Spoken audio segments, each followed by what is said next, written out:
the Ball College Football. I'm your host, Grayson Grunhafer, and let's start off today by talking about Texas A&M.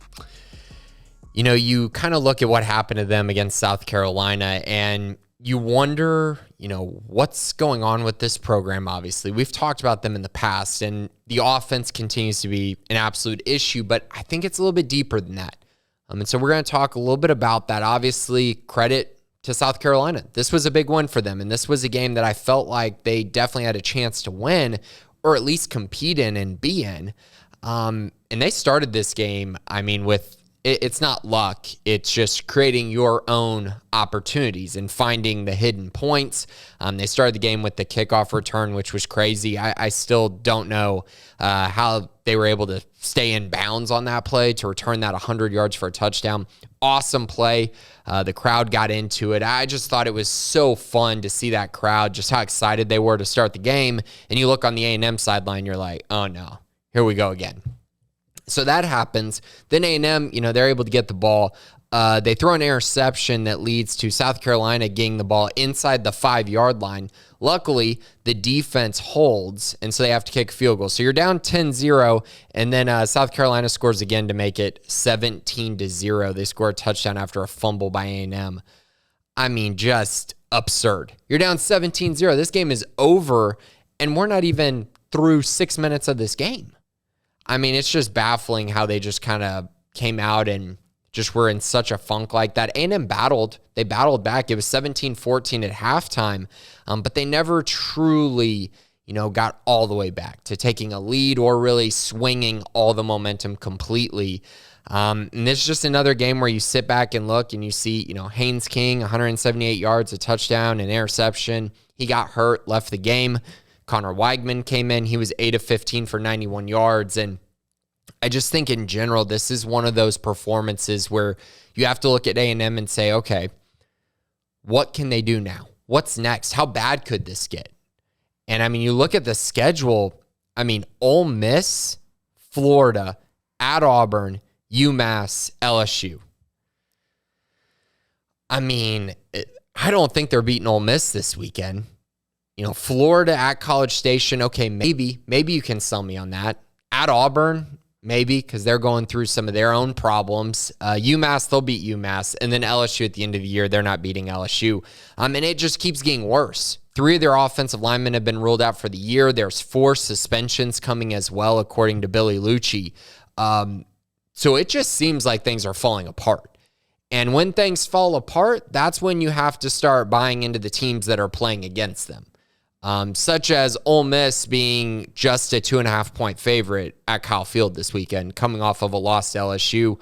I think Ole Miss is going to win that game, and they're going to cover 2.5. I just think everything that's going on with A&M right now is not easily correctable, and it's going to take an off season to correct that.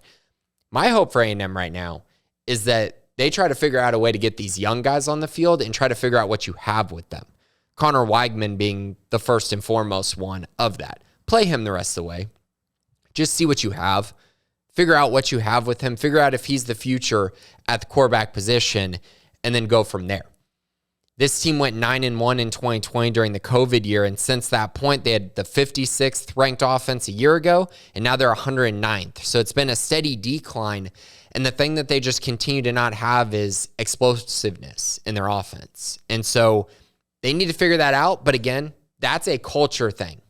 Jimbo's been there long enough that this is who they are with him as their play caller. This is who they are with him as basically their offensive coordinator.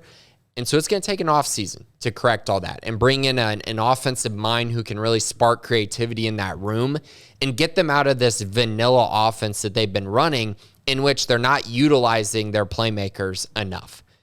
If they can do that this offseason, they could still be really good. But the problem is you're looking at what Jimbo's done during his time and all the great recruiting wins they've had. It hasn't led to enough wins on the field. And it hasn't led to a point where I've sat and watched A&M over the last 2 years and thought, man, that's a team that can win a national championship in a year or two. I haven't seen that.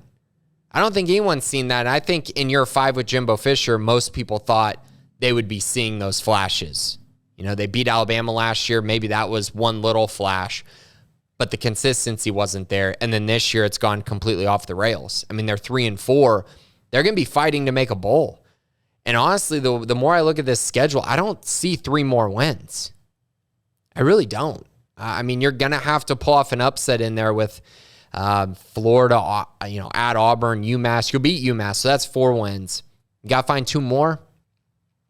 I don't know that I see it. So that brings me to the offseason. What does A&M need? What do they need to change things? And for me, it starts on the offensive side because the defense hasn't been a problem.